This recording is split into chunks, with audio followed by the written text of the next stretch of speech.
G'day everyone, Professor Maple here. We are back on Maple's World. I hope you're having a good day. Today is September 1st, time of recording, definitely not time of release of this video. And my my building's parking lot is full of people moving in. Uh, Luxuries of living in a student area even when you're not a student anymore. Anyway, so where the heck are we here? That's enough about real life stuff here. This is those of you who've seen Cub Fans Guardian Farm video will recognize this. I kind of alluded to it last episode. Last episode? Whenever we were last at the Guardian Farm here. So this is our little drop chamber where all the Guardians will fall. This is where I'll kind of strap in and slash them with swords and try not to break my glass, because that actually looked like it was half breaking as I was slashing it there. So the plan, and I'm gonna maybe see if I can throw my drawings up on screen. If not, then that's fine too. So basically I'm gonna try and like dig this section out a bit of a ways and then have storage kind of separate from these chests. So it should be about 50-50 along the walls, but I want to use gravity, so this platform's going to actually go downward and back, and because that way I can just avoid using item elevators and droppers on timers and stuff. Like I'm probably going to need one of those on each side eventually, depending on how I do this. But for now, we're just going to try and keep it simple. Eventually, I'm going to have this all items sorted and whatnot too, but I'm kind of low on redstone, I think. Pretty sure. So yeah, we're gonna do that, and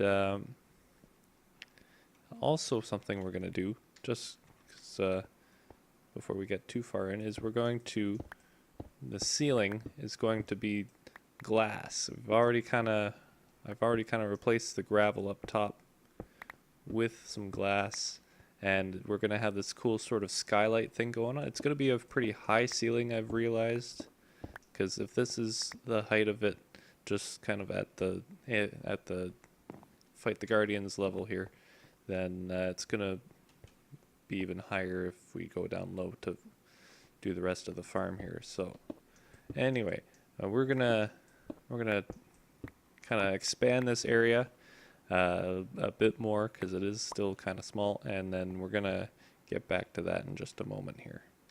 All right, and we're back. We've kind of dug down this section here, and I've actually even done a little bit of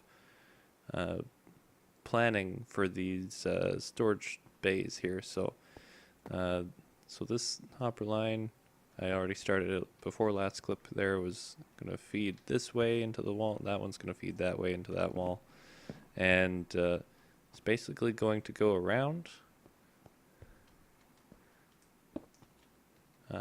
till it reaches, and I put one item sorter here just so that I remember how to build them when I come back. I don't have to pull up a tutorial. It's going to be just right here.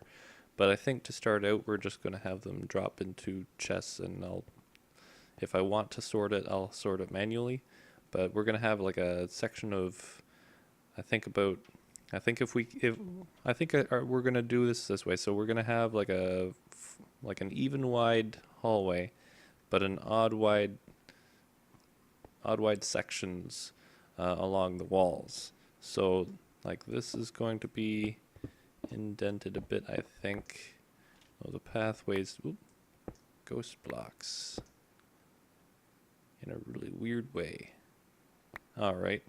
I'm right beside my laptop. How is that a thing? Anyway, so yeah, we're gonna have these storage bays. They're about 5 long, with a column of some sort on either side. I'm debating whether I do like prismarine bricks or dark prismarine, or actually a lot of the up toppity bits of the farm are birch. So if we do like stripped birch logs or something, I'm not sure yet.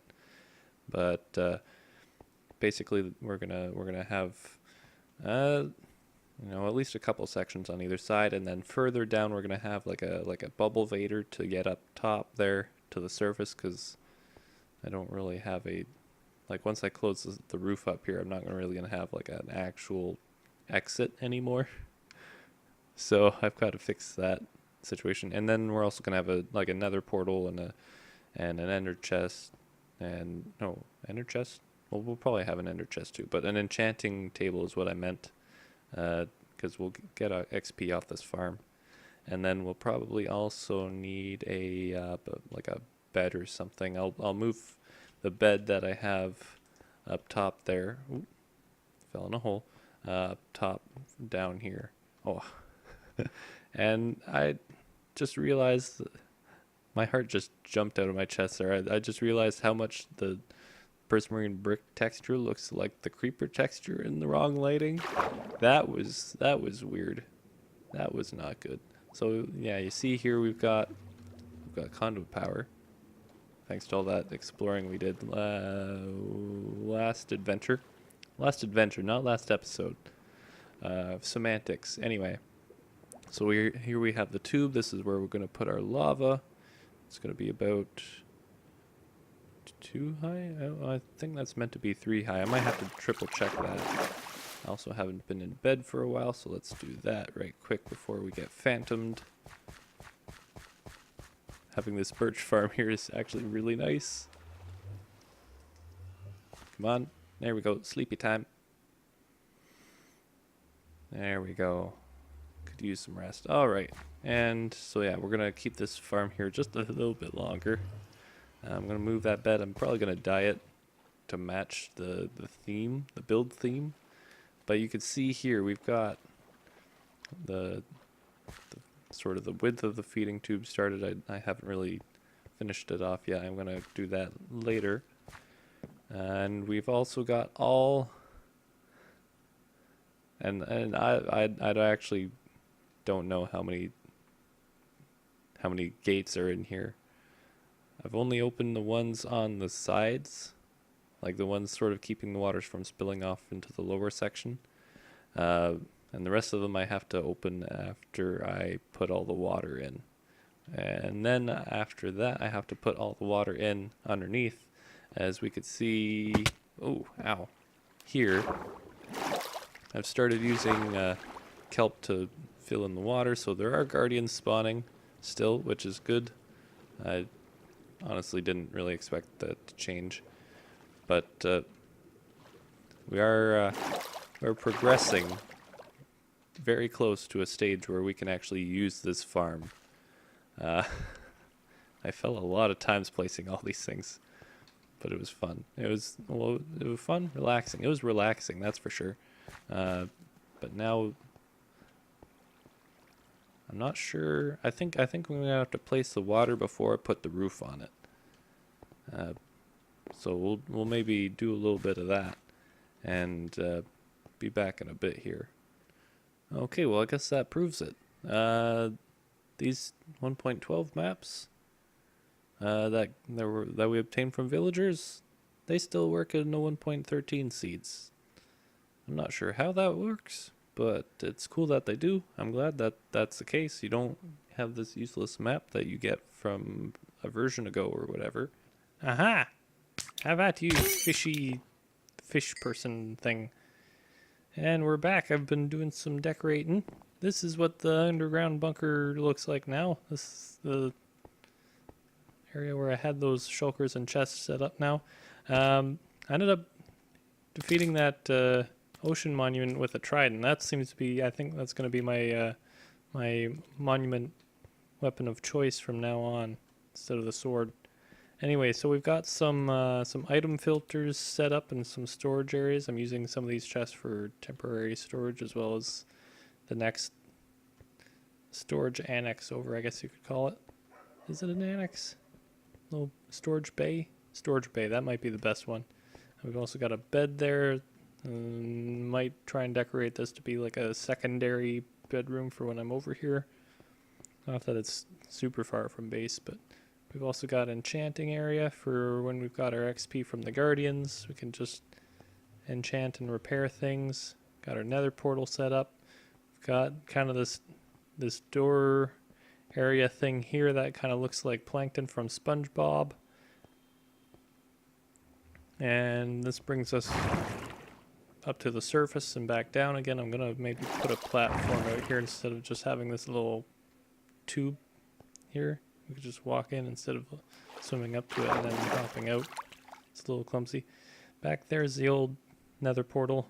We're gonna leave that as like an art installation kind of thing. There are like three of them there. I had to try and readjust the portal a few times. You see the that's better. Okay, you'll see the birch farm still here. Covered the top of this. Got some shards and things here. I've got that conduit down below, and it seems to be killing more guardians than the farm is so far. But I also don't have all of the water and all of the bubble streams and everything in here yet. Actually, we could have just gone down this way. Thank you, lag. For once, the lag is actually kind of helpful. So, I'm filling this in. We are eventually going to have everything. Oh, it's hard to see, and I don't have night vision or anything, so. But we're about 2/3 of the way. No, I'd say about half full of water here. Guardians are kind of spread out a bit more, so I don't die as often in here. Not that I was dying a lot, but I would have to go and do a couple seconds of work and then swim the heck back out again. We've got our... I'm going to start with putting the main stream in for the bubble columns first. And then once that's done, we're going to expand to the sides. I think that's going to be the easiest way to do it. I've got these kelp blocks to try and put in some more water sources. That's kind of been helpful, I guess. But I think more what's been helpful is putting a bucket of water source underneath a bunch of these fence gates, and then it creates the down-flowing water, and then we can put the kelp in to grow as it goes. There we go. Now we can see it. I guess that might be 2/3. Somewhere between half and 2/3 though. Get that beacon effect, but just poke outside of the water. It's great. And it's kind of interesting because I'm not sure if you've ever Googled image search like aquariums and stuff.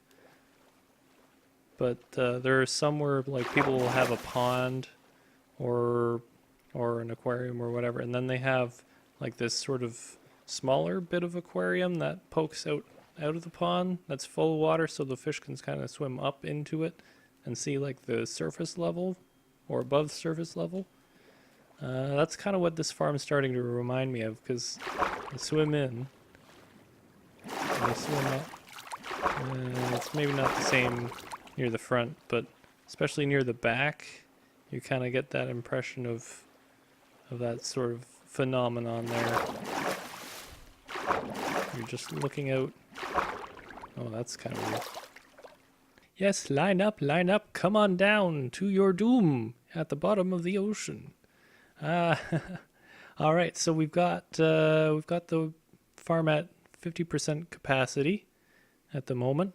We've got that half is all soul sanded, bubble columned up, and it's even catching dolphins. Dolphins are a bit more able to swim though, so they kind of just play around in it. Kind of get stuck on the top, but otherwise playing around in fence gates there. I still have yet to do this half. Taking some of the kelp out.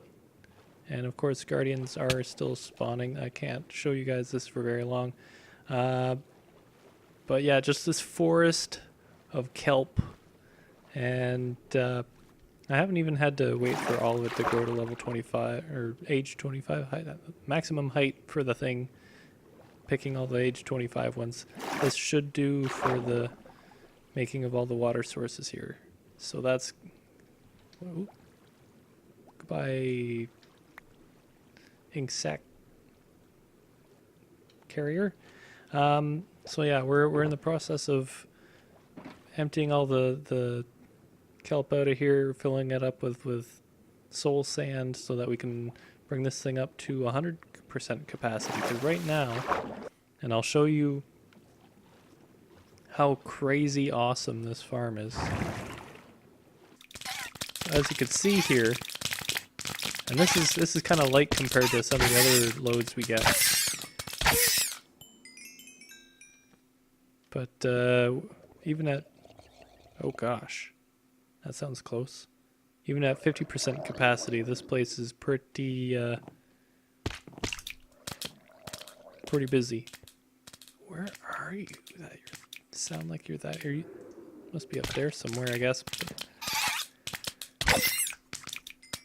Yeah, it's great. I don't even have the lava in yet, and they're all pretty much one-hit kill.